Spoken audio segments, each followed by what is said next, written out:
udah pada nggak fit, capean. Nah sekarang semua udah seger, kita coba ambil sedikit ke Candi Arjuna. Karena kenapa kita pengen banget ke sana, karena Candi Arjuna itu ada nilai sejarah yang berhubungan dengan kota Wonosobo. Jadi di situ Candi Arjuna itu adalah candi umat Hindu, yang dimana ternyata Wonosobo ini adalah leluhurnya masih banyak keturunan Majapahit.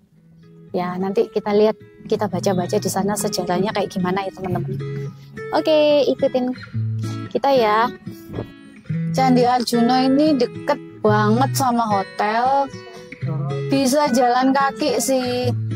Kalau misalkan aku tadi nanti next time aku bakal kesini lagi, aku pengen jalan ke Candi Arjuna pagi-pagi subuh, karena itu di situ tuh setiap pagi kalau bulan-bulan Juni-Juli dia suka beku, ada embun es. Tapi kemarin tanggal 13 Desember juga Candi Arjuna ada embun es karena sempat -2. Oh, kemarin driver jeep kita Om Olex itu sempat kasih tahu minus terdingin itu tahun 2018 sempat -18 Dieng. Sampai Candi Arjuna kita di parkiran mobil. Itu driver kita yang kemarin tuh paling ganteng tuh ya, diinget-inget kalau ke Dieng cari dia ya. Jos, dia yang megang sini, lewat semua mah kalau sama dia. Ayo teman-teman, lewat sini kering.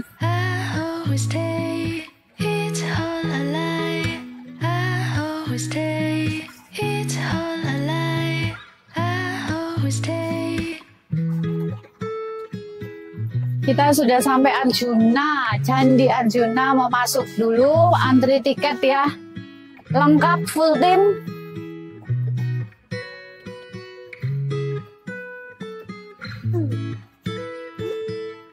Masuk candi ya? Iya. 7 ya?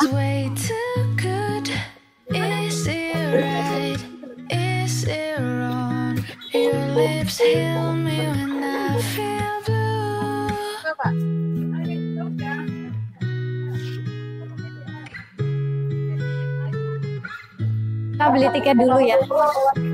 Pak, per orangnya berapa? 20. Saya 7 orang ya.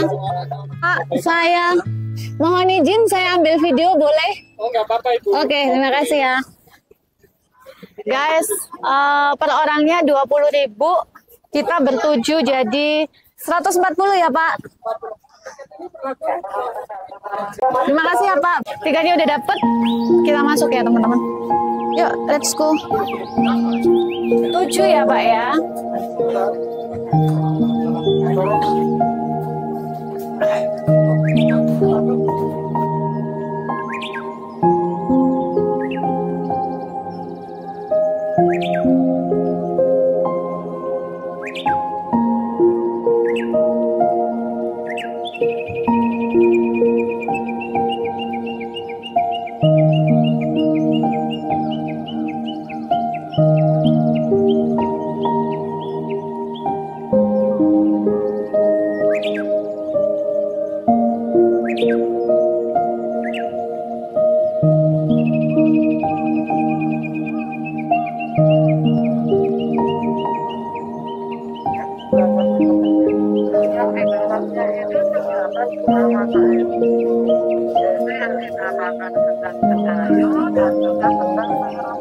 Iya, iya dah. Oh iya.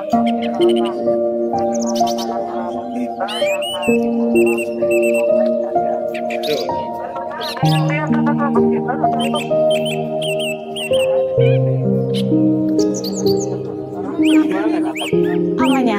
Nah, kalau nggak di ujung sini, di sana.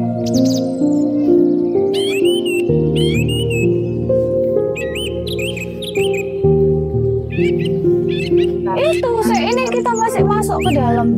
Bagus kok. Mana naga? Oh ya.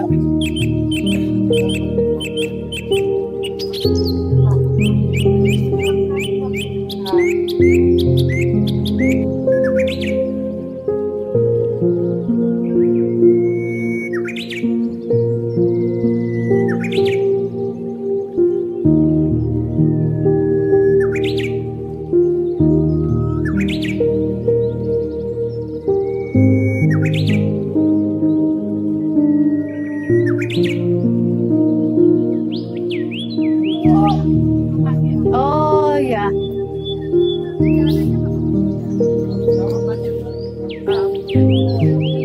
Ada. Yang pakai celana pendek nggak boleh. Dipakai ya untuk kainnya. Nanti kan jangan berpisah dulu, nanti kita foto bersama. Jadi kalau mau masuk Candi Arjuna harus pakai sarung, terutama yang pakai celana pendek ya. Jadi ini sakral, kita menghargai. Oke, biar cantik. Ayo naga.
Ini Purna Pagar Candi Arjuna, Kompleks Candi Arjuna Dieng, Kabupaten Banjarnegara.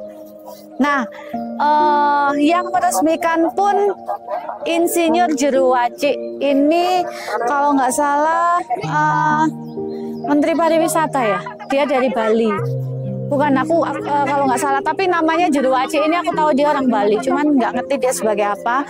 Nah, karena kenapa beliau yang meresmikan, memang bahwa Candi Arjuna ini masih peninggalan dari umat Hindu, teman-teman. Jadi umat Hindu yang di sini itu adalah keturunan Majapahit. Nanti lebih jelasnya kita akan cari bapak yang bisa bantu kita menceritakan tentang sejarah Candi Arjuna ini. Oke, ikutin kita ya teman-teman ya.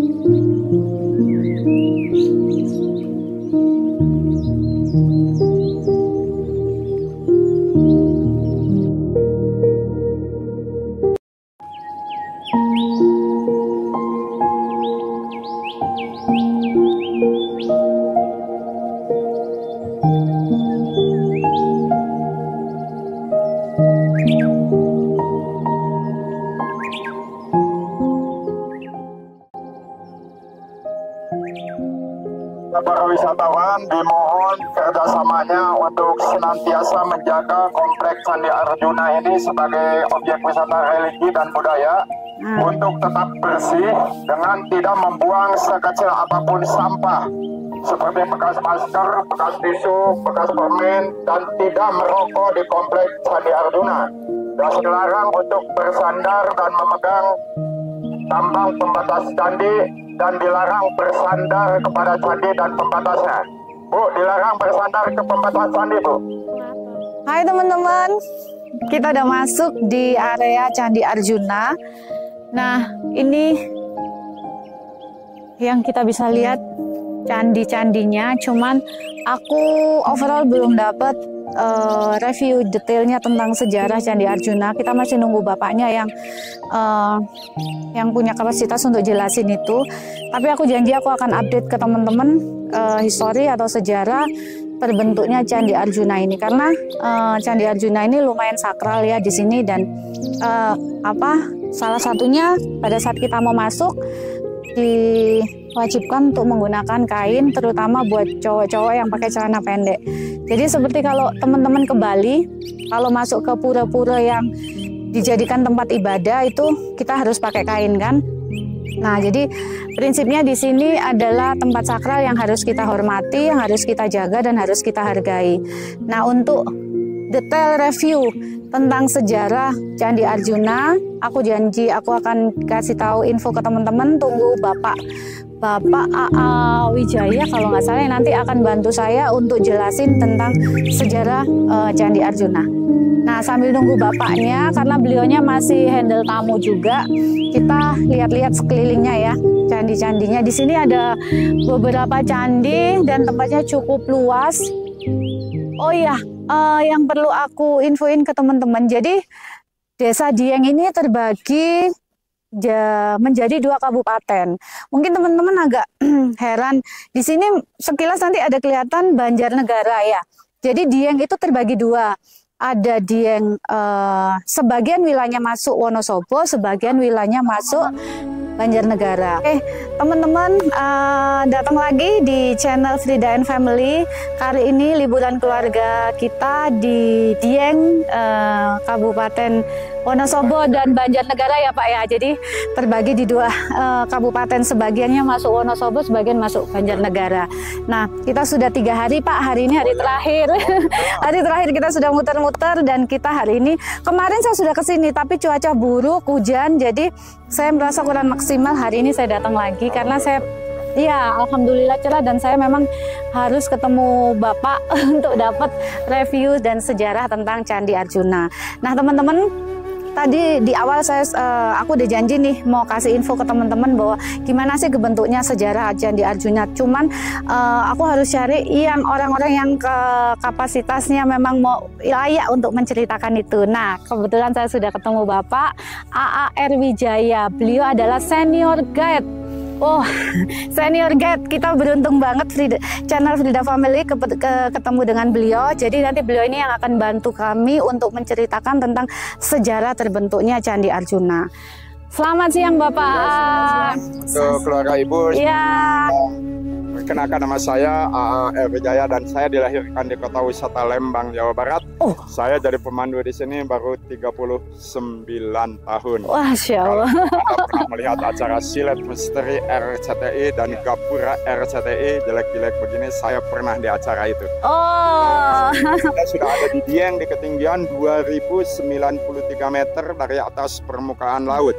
Okay. Nama Dieng berasal dari bahasa Sanskerta, dari kata Ardi yang berarti gunung dan Hyang yang berarti surga.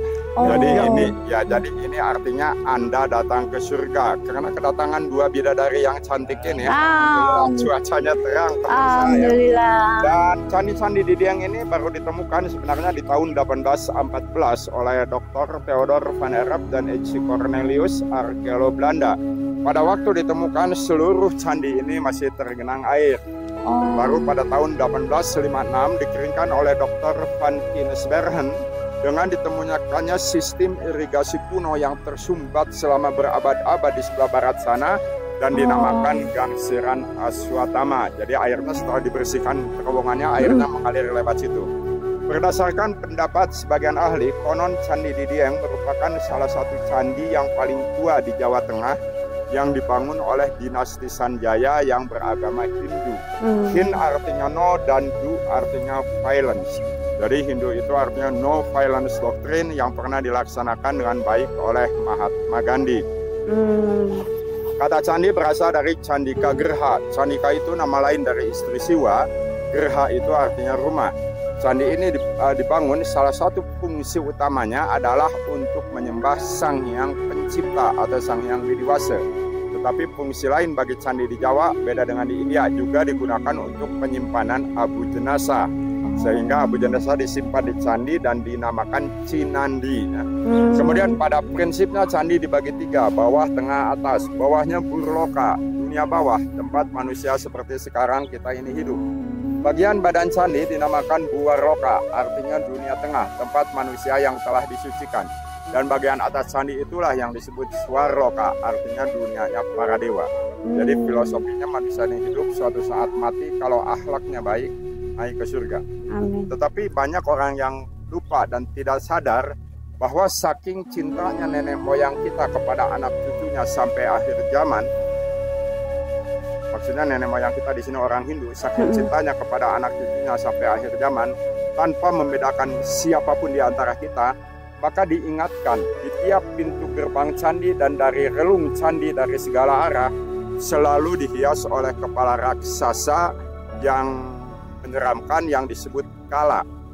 Fungsi sederhana dari kala menurut pendapat yang paling sederhana adalah supaya roh jahat tidak masuk ke candi. Tetapi kala dalam agama Hindu adalah nama lain dari Siwa sebagai dewa perusak atau penghablur kalau di Bali. Tetapi dari seluruh bahasa yang ada di dunia, arti dari kala adalah waktu. Segala sesuatu di dunia termasuk harta, tahta, jabatan, kegantengan, kecantikan akan rusak. Salah satu faktor adalah waktu, apalagi kalau si manusia itu sendiri salah menggunakan waktu. Lost time can be won again. Waktu terluang akan terulang. The best time will never comes twice. Waktu yang paling baik itu tidak akan pernah datang 2 kali. Wal asri bagi seorang muslim demi waktu. Bagi orang Inggris lebih radikal lagi mengatakan time is money. Yes. Waktu adalah uang. Tapi kalau saya harus berkata kepada semua laki-laki yang ada di sini, if you had a lot of money more than enough, kalau Anda sudah mempunyai uang lebih dari cukup, diingat, jangan sampai ada wanita idaman lain di samping, di kiri, di kanan, dan di belakang istrimu. Karena kalau dari depan tidak mungkin, takut ketahuan. Susah. Betul ya? Betul. Ingat ya, jangan sampai ya. Ya Pak? Amin. Setuju. Setuju nggak nih? Setuju Pak. Kayaknya ada yang tidak setuju deh. Ya, tapi mudah-mudahan setuju. Kemudian pada waktu dahulu sampai sekarang orang Hindu kalau masuk ke dalam candi, mereka selalu mengucapkan kata suci. Hanya 3 huruf. A, Agni artinya panas, dalam hal ini api, Udaka artinya air, dan M, Maruta artinya oksigen. 3 elemen makhluk hidup diciptakan dan nanti akan kembali ke situ semuanya, kembali ke tanah. Anda sebagai profesional wartawan, saya sebagai pemandu sudah kembali ke tanah sama, tidak ada bedanya. Coba. Yang menentukan itu hanya tingkat kalau istilahnya tindak akhlak ya. Ketakwaan kita kepada Allah Subhanahu wa Dan taala. pada prinsipnya candi Didiang didedikasikan untuk Dewa Siwa. Siwa dalam agama Hindu banyak sekali namanya. Mahakala, Mahadewa, Mahabuku, Iswara, Hadihara, Ardanari, Nilakanta, Nataraja, Aparwata, dan Nandiswara. Dari 1008 nama yang disebut sastra bahunama dalam bahasa Sanskerta, 10 yang terkenal. Dari 10 yang terkenal, yang paling terkenal di Bali dan di India adalah yang ketiga, Maha Guru. Maha artinya agung, guru artinya pengajar. Siwa pengajar bagi dunia dengan ajarannya yang sangat terkenal yang disebut Dasa Sila. Dasa artinya 10, sila artinya aturan. 10 aturan hidup menurut kacamata agama Hindu, yaitu ahimsa, not to kill, Brahmacari, to lead a pure and godly life, Satya, to be truthful and reliable, Awiya Waharika, not to quarrel or not to fight, Asteya, not to steal, Akroda, not to become angry, Guru Suprosa, to love the religious teacher, Soka, to purify one's mind and body, Ahara Lagawa, not to eager to eat and drink much, and the last one, Apramada, which means to be faithful to one's duty. This code governing ethical and social behavior is upheld and interpreted by the priest. Kemudian urutan candinya kalau dari sini adalah Candi Sembadra, Candi Puntadewa, berurutan ke Candi Sri Kandi, terus ke Candi Arjuna yang paling besar itu, terus di depannya Candi Semar. Arjuna, Semar, dan Gatotkaca itu paling tua, kira-kira 760 sampai 812 Masehi. Dan satu-satunya candi di Dieng yang mempunyai relief Trimurti atau 3 dewa adalah hanya Candi Arjuna. Mau dilihat reliefnya nggak? Boleh Pak, boleh. Yuk teman-teman kita ikutin.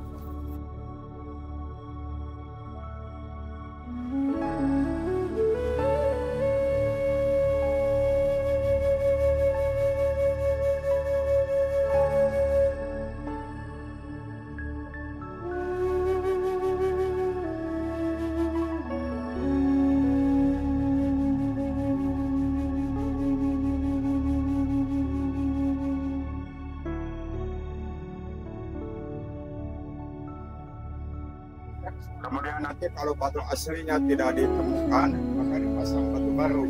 Tapi dengan catatan harus menggunakan tanda.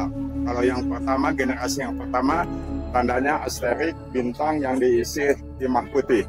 Tetapi mengingat bahwa tanda itu banyak dicongkeli oleh anak-anak kecil ya, maka sekarang cukup diperkecil seperti ini aja. Oh, ini nih ya, bekas Itu artinya baru. tandanya baru. Artinya Dan baru. cara membuka candinya, batunya diturunkan satu persatu, tiap keping batu diregistrasi oleh angka UNESCO, dan nanti harus dikembalikan persis seperti aslinya. Di mana letaknya itu ya, betul. Pak? 1 derajat miring nanti dibongkar ulang. Jadi sebelum dan sesudah renovasi itu diukur dengan teodolit. Oh. Waktu berapa, Pak? Tergantung Pak, tergantung biayanya. Kalau biayanya cepat mungkin cuma itu restorasinya juga lebih cepat. Lebih cepat. Oh. Jadi di mana-mana itu memang tergantung uang. Ya. Pak. Kalau uangnya lancar, segalanya lancar. Tapi kalau uangnya tidak lancar, ya mandek Pak. Ini di bawah Departemen Pariwisata atau gimana? Apanya dulu Bu? Kawasan wisatanya atau pengelolaannya gimana? Pengelolaannya ya, kalau pengelolaan uangnya pemungutannya oleh Dinas Pariwisata Daerah. Tapi kalau pemeliharaannya oleh Dinas Purbakala telah berubah menjadi 5. Dinas Purbakala kemudian menjadi SPSP, menjadi BP3, menjadi BPCB, dan sekarang menjadi BPK, Balai Pelestari Kebudayaan. Ya, juga oleh Dinas Pariwisata kalau memeliharanya. Jadi BPCB dengan Dinas Pariwisata sama-sama memelihara candi. Tapi kalau yang memungut uang dari wisatawannya adalah Dinas Pariwisata Daerah Kabupaten Banjarnegara. Siap. Ada lagi yang mau ditanyakan? Ada apa? Posisinya kalau di sekitar Wonosobo itu tepat posisi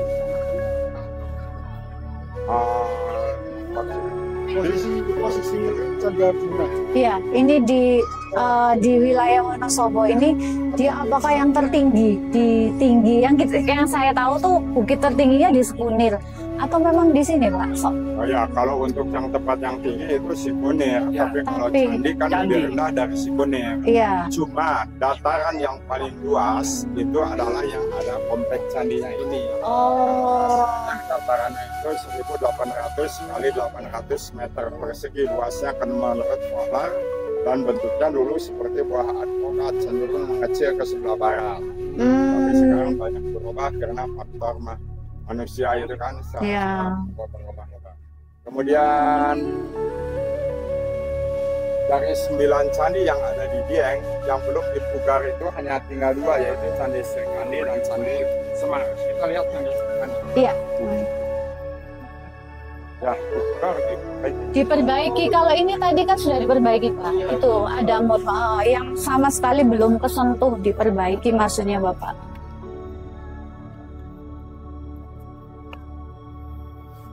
Ini Pak.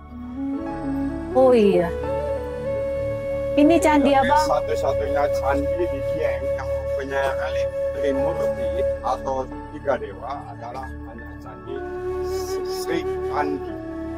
Ini kita tahu ini adalah dewa Brahma, dewa pencipta, dengan sikap tangannya yang disebut Anjali Mudra. Anjali itu artinya telapak tangan, Mudra itu artinya sikap. Dalam agama Hindu ada 3 dewa utama, Brahma pencipta, kenarannya Hamsa, Wisnu pemelihara, kenarannya Garuda, dewa perisai, kenarannya sapi jantan. Tetapi cerita Brahma kalau menurut buku yang sangat terkenal, bukunya terkenalnya luar biasa sekali.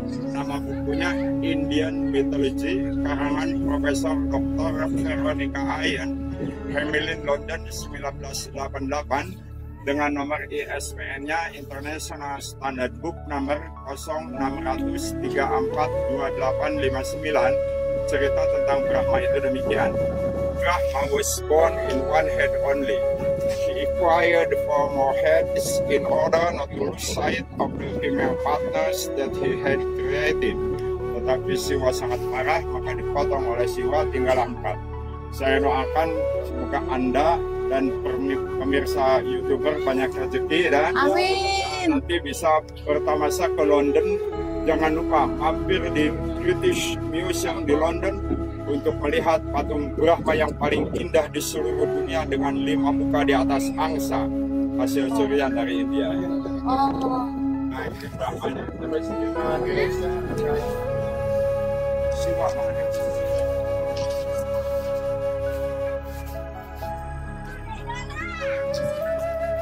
Ini adalah Siwa Mahadewa. Siwa Mahadewa itu adalah dewa yang paling tinggi dengan di antara dewa-dewa yang lain, karena kasasana dua buah sama yang besar udah hilang satu di sudut kiri kanan atas dan Aksari, kemudian di tangan kanannya ada Aksamala yaitu tasbih, di sebelah kirinya ada Samara Di atas memetik ayat suci, dan di atas mahkotanya masih kelihatan jelas Iya. ada Arda Chandra Kapala. Arda Chandra artinya bulan sabit, Kapala artinya tengkorak, menghadapnya ke Aditya yaitu matahari sebagai kekuatan global. Konon walau alam, dulu terciptalah sesuatu yang tak terhingga, terjadi ledakan astronomis, maka terjadilah lingkungan tata surya. Terjauh diketahui Pluto, tetapi ilmu pengetahuan baru melaporkan bahwa Pluto bukan sebuah planet. Dan di belakang Pluto ribuan tahun cahaya masih banyak planet, membingungkan kan? Padahal kecepatan cahaya adalah 300.000 km per detik. Di laboratorium saya menemukan sesuatu yang lebih cepat dari cahaya. Apa? Belum tahu?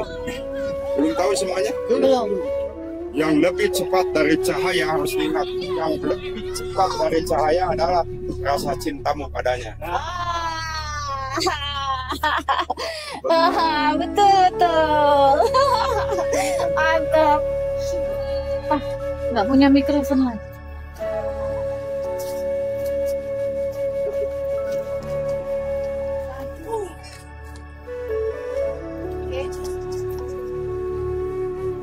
Ini adalah dewa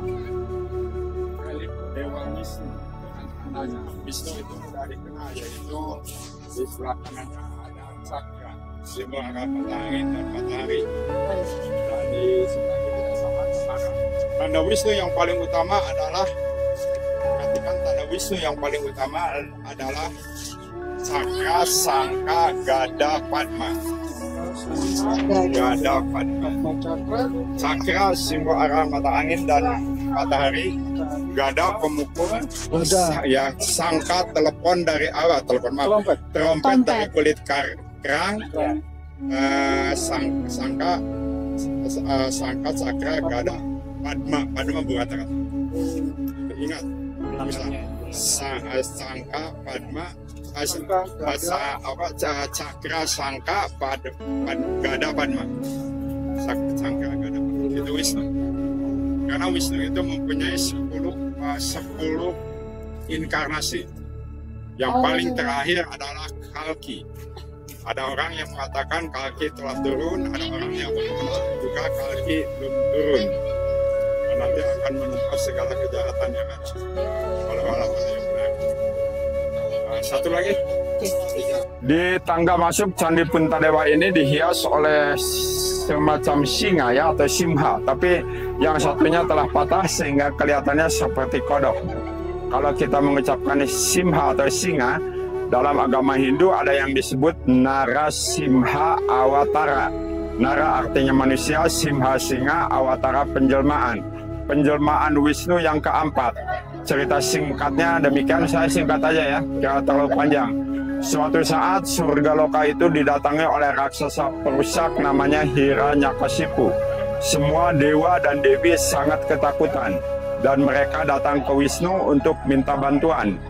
Wisnu meditasi dan dapat ilham bahwa raksasa tersebut sudah tidak mungkin lagi bisa dikalahkan di siang ataupun di malam hari, baik oleh manusia ataupun oleh binatang. Karena Wisnu sangat cerdas, dengan ilham yang demikian maka langsung menjadikan dirinya setengah singa, setengah manusia dan membunuh raksasa itu di antara siang dan malam. Makanya namanya Narasimha Awatara. Di antara siang dan malam tuh berarti perbatasan. Ya, maghrib, berarti maghrib ya. Ya. Ya. Maghrib itu rawan. Makanya orang tua kita mendidik anaknya banyak yang dengan slogan. Hei gadis-gadis, ada yang gadis di sini nggak? Atau ada sudah tidak pada gadis? Jadi orang tua kita mendidik anaknya itu banyak si lokal. Hei anak gadis perawan, jangan sekali-kali mandi di pancuran waktu maghrib. Kalau pancuran terbuka, karena sandikala, artinya waktu yang berbahaya. Kalau ada pemuda jahat atau ada orang yang tidak berniat tidak baik, kan membahayakan seorang gadis. Terus jangan suka makan brutu ayam, karena brutu itu gede kan. Nah itu paling enak untuk ayah dan ibu, jadi anak-anak nggak usah gitu ya.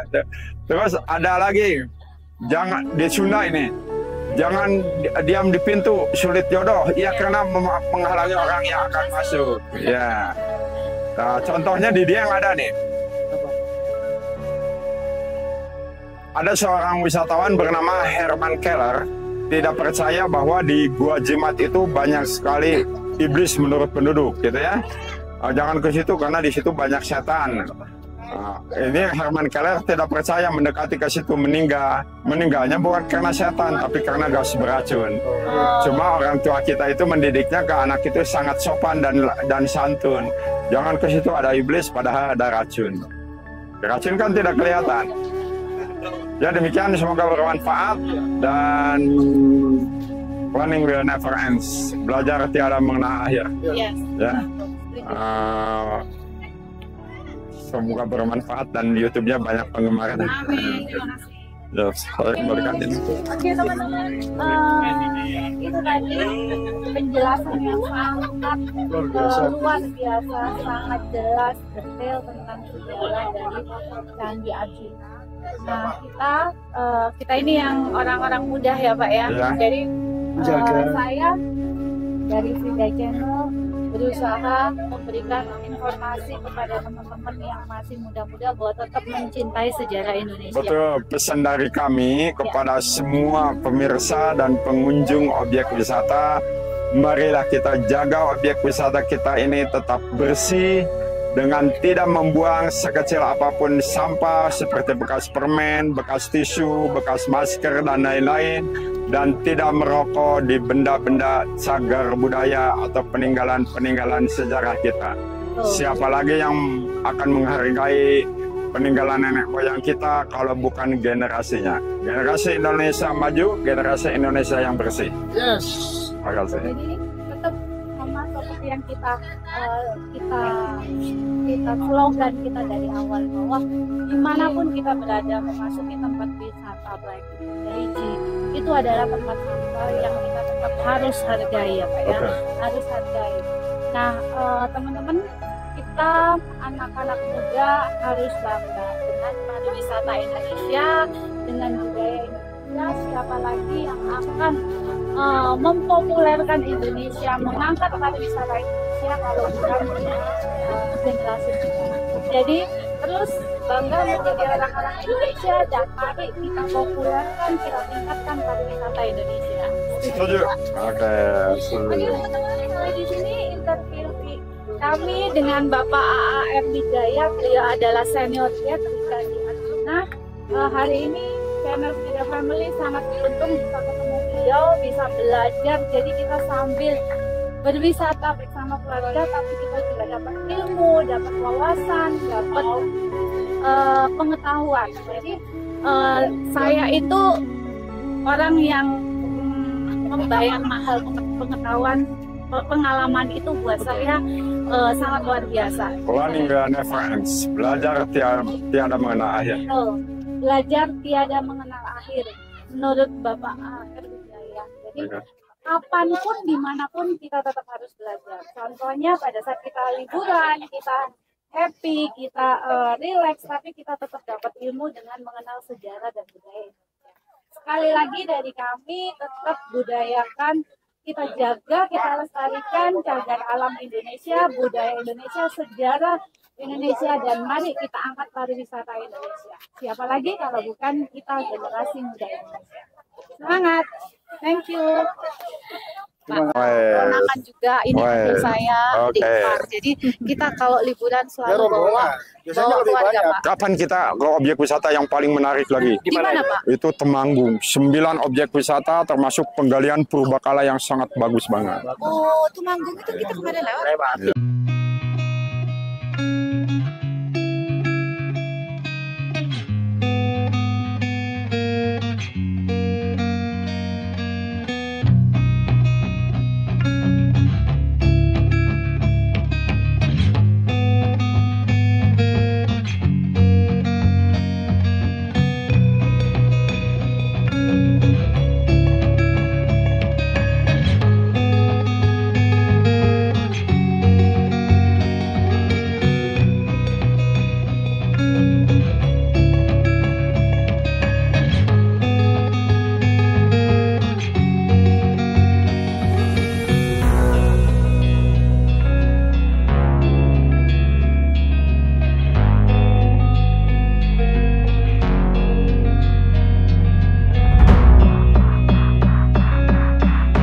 Diinfokan, berikan informasi tentang sejarah Candi Arjuna. Nah, ini ketemu dengan bapak-bapak luar biasa yang dimana di sini gimana nih Pak ceritanya?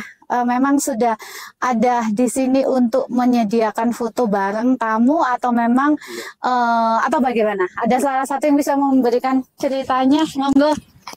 Ya, dari kami memanggil grup Pak Yakso yang berasal dari yang datang ke sini memang sengaja untuk menghibur para wisatawan di sini untuk berfoto bareng gitu. Bersama dari merah-merah ini prajurit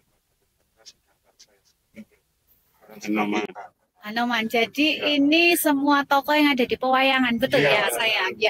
Kostum bapak-bapak ini adalah dari tokoh-tokoh yang ada di pewayangan. Dari ujung dengan tokoh kostumnya apa nih Pak? Yakso semua. Yakso. Nah ini Hanoman. Ini Yakso juga. Nah ini ceritanya kenapa nih Hanoman kok dihapit oleh Yakso? Yakso ini gimana Pak? Mau mengambil apa namanya mudahnya saja. Oh. Ini kan wilayah dingin. Wilayah dingin. Pakaian Arjuna dingin. Betul. Kata dingin. Dingin. Yang hangat. Oke, gitu. Jadi gitu ya teman-teman, apa namanya sedikit cerita. Jadi kalau kalian lagi liburan ke Dieng, masuk ke Candi Arjuna, itu akan ketemu bapak-bapak ini untuk foto bareng. Nah, kostum yang mereka gunakan ini adalah ada historinya dengan pewayangan yang juga merupakan sejarah dari Candi Arjuna yang dimana dari apa namanya sejarahnya umat Hindu, betul ya gitu. Jadi saya terima kasih ke sini, tetap sekali lagi saya tekankan, saya ingatkan kepada semua follower atau subscriber Frida Family, pada saat kalian liburan dimanapun kalian berada, yuk kita hargai sama-sama sejarah, sakral, dan tempat-tempat yang punya cagar budaya Indonesia. Siapa lagi yang melestarikan kalau bukan kita? Nah, kita cukup salut kepada beliau-beliau ini yang tetap melestarikan budaya Indonesia. Oke, dengan ini nggak susah, ini nggak mudah loh, dengan susah payah berpanas-panasan dengan kostum seperti ini, dengan make up yang seperti ini, tapi mereka tetap bangga, tetap melestarikan budaya Indonesia. Yuk kita jaga budaya Indonesia, pariwisata Indonesia, dan kita tingkatkan pariwisata Indonesia.